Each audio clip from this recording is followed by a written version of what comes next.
Hello everyone, welcome back to the channel. So आज हम class 10 Hindi book के chapter Bade Bhai साहब, जिसके लेखक है प्रेमचंद्र, पढ़ने जा रहे हैं। तो सबसे पहले हम लेखक का परिचय देखेंगे, फिर स्टोरी का मेन पॉइंट्स, उसके बाद व्याख्या देखेंगे। ओके, सो प्रेमचंद्र का जन्म सन 1880 31 जुलाई सन 1880 को बनारस के करीब लम्ही गांव में जन्मे धनपत राय ने उर्दू में नवाब राय और हिंदी में प्रेमचंद्र नाम से लेखन कार्य किया। उनका असली नाम था धनपत राय। ओके, एंड उनकी मृत्यु सन 1936 में हुई थी। तो आइए देखते हैं अब पाठ प्रवेश। अभी तुम छोटे हो, इसलिए इस काम में हाथ मत डालो। यह सुनते ही कई बार बच्चों के मन में आता है, काश हम बड़े होते तो कोई हमें यूं न टोकता। लेकिन इस भुलावे में न रहिएगा, क्योंकि बड़े होने से कुछ भी करने का अधिकार नहीं मिल जाता। घर के बड़े को कोई बात तो उन कामों में शामिल होने से भी अपने को रोकना पड़ता है जो उसी उम्र के और लड़के बेधड़क करते रहते हैं। जानते हैं क्यों? क्योंकि वे लड़के अपने घर के किसी से बड़े नहीं होते। प्रस्तुत पाठ में अब कहानी का हम मेन पार्ट देखते हैं। प्रस्तुत पाठ में भी एक बड़े भाई साहब है, जो है तो छोटे ही, लेकिन घर में उनसे छोटा एक भाई और है। उससे उम्र में केवल कुछ साल बड़ा होने के कारण उन्हें बड़ी बड़ी अपेक्षाएं की जाती है। बड़ा होने के नाते वह खुद ही यही चाहते और कोशिश करते हैं कि वह जो कुछ भी करे वह छोटे भाई के लिए एक मिसाल का काम करे। इस आदर्श स्थिति को बनाए रखने के फेर में बड़े भाई साहब का बचपना तिरोहित हो जाता है। तो आइए अब हम इस चैप्टर का व्याख्या देखते हैं। बड़े भाई साहब, तो पाठ परिचय में था, वो लेखक जो थे वो बहुत तीव्र बुद्धि के थे, यानी बहुत ज्ञानी थे। पढ़ते कम थे, खेलने कूदने में ज्यादा ध्यान देते थे, परंतु कक्षा में हमेशा फर्स्ट आते थे। दिन भर खेलने और ना पढ़ने के कारण अपने बड़े भाई से डांट भी खाते, परंतु वह खेल के मोह का त्याग नहीं कर पाते, जिस कारण स्थिति में कोई परिवर्तन नहीं आता था। और वहीं बड़े भाई साहब का स्वभाव बड़े अध्ययनशील था, मतलब बहुत पढ़ाकू थे। दिन रात किताबें खोलकर बैठे रहते थे। ना पढ़ने वाले छोटे भाई को डांटा करते थे और ना पढ़ने से होने वाली हानियों के बारे में भी बताते।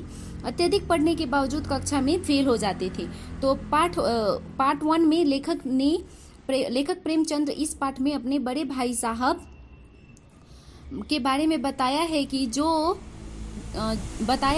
जो उम्र में उनसे 5 साल बड़े थे, परंतु पढ़ाई में केवल 3 कक्षा आगे। लेखक स्पष्टीकरण देते हुए कहते हैं, ऐसा नहीं है कि उन्होंने बाद में पढ़ाई शुरू की, बल्कि वे चाहते थे कि उनका बुनियाद मजबूत हो, इसीलिए 1 साल का काम 2-3 साल में करते थे। यानी उनके बड़े भाई साहब पास नहीं कर पाते थे।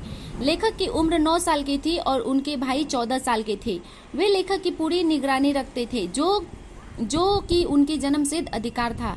बड़े भाई स्वभाव से बड़े अध्ययनशील थे, हमेशा किताब खोलकर बैठे रहते थे। समय काटने के लिए वो कॉपियों पर तथा किताबों के हाथियों पर चित्र बनाया करते, एक चीज को बार बार लिखते। दूसरी तरफ लेखक का मन पढ़ाई में बिल्कुल नहीं लगता।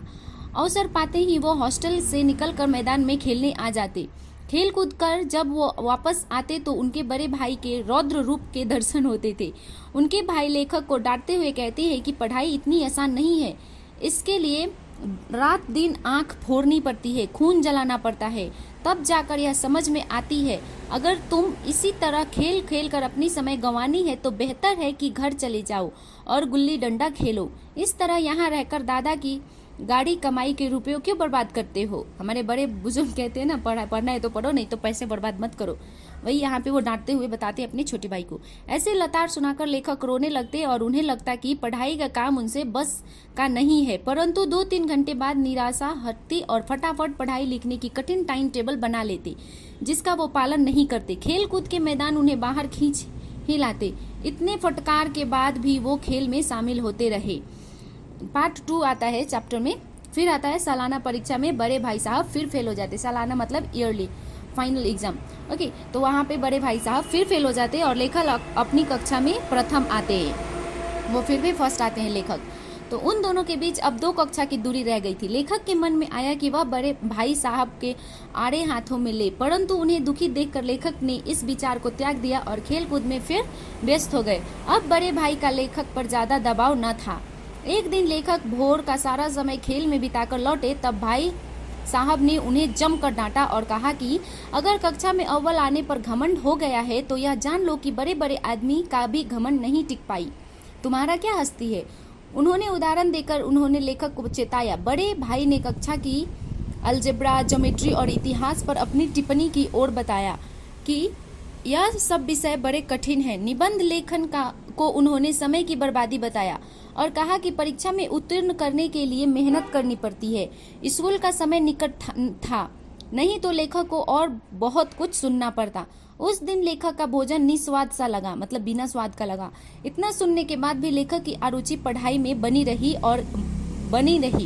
और खेलकूद में वो शामिल होते रहे। अरुचि पढ़ाई। ओके, तो चैप्टर में पार्ट 3 आता है। फिर सालाना परीक्षा हुआ, मतलब फिर फाइनल एग्जाम हुआ और बड़े भाई साहब क्या हो गए, फिर से फेल हो गए और लेखक पास हो गए। ओके, तो फिर बड़े भाई ने अत्यधिक परिश्रम किया था और लेखक ने ज्यादा नहीं। लेखक को अपने बड़े भाई पर दया आ रही थी। जब नतीजा सुनाया गया तो वह रो पड़े और उनके साथ लेखक भी रोने लगे। पास होने की खुशी आधी हो गई।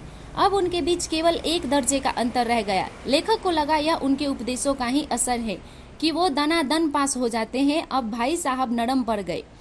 अब उन्होंने लेखक को डांटना बंद कर दिया था। अब लेखक के मन में यह धारणा बन गई थी कि वह पढ़े या ना पढ़े, पास तो हो ही जाएंगे। एक दिन संध्या समय, मतलब शाम का टाइम, लेखक हॉस्टल से दूर कनकौआ लूटने के लिए दौड़े जा रहे थे। तभी उनकी मुठभेड़ बड़े भाई साहब से हो गई। वे लेखक का हाथ पकड़ लिया और गुस्सा होकर बोले कि तुम 8वीं कक्षा में भी आकर ये काम कर रहे हो। एक जमाने में 8वीं पास कर नायाब तहसीलदार हो जाते थे। कई लीडर और समाचार पत्रों संपादक भी 8वीं पास है, परंतु तुम इसे महत्व नहीं देते हो। उन्होंने लेखक को तजुर्बे का महत्व स्पष्ट करते हुए कहा कि भले ही तुम मेरे से कक्षा में कितने ही आगे निकल जाओ, फिर भी मेरा तजुर्बा तुमसे ज्यादा ही रहेगा और तुम्हें समझाने का अधिकार भी। उन्होंने लेखक को अम्मा दादा का उदाहरण देते हुए कहा कि भले ही हम बहुत पढ़ लिख जाए, परंतु उनके तजुर्बे की बराबरी नहीं कर सकते। वे बीमारी से लेकर घर के काम काज तक से हमारे से ज्यादा अनुभव रखते हैं। इन बातों को सुनकर लेखक अपने आगे नतमस्तक हो गए और उन्हें अपनी लघुता का अनुभव हुआ। इतने में एक कनकौआ उन लोगों के ऊपर से गुजरा। चूंकि बड़े भाई लंबे थे, इसलिए उन्होंने पतंग की डोर पकड़ ली और हॉस्टल की तरफ दौड़कर भागे। लेखक उनके पीछे पीछे भागे जा रहे थे।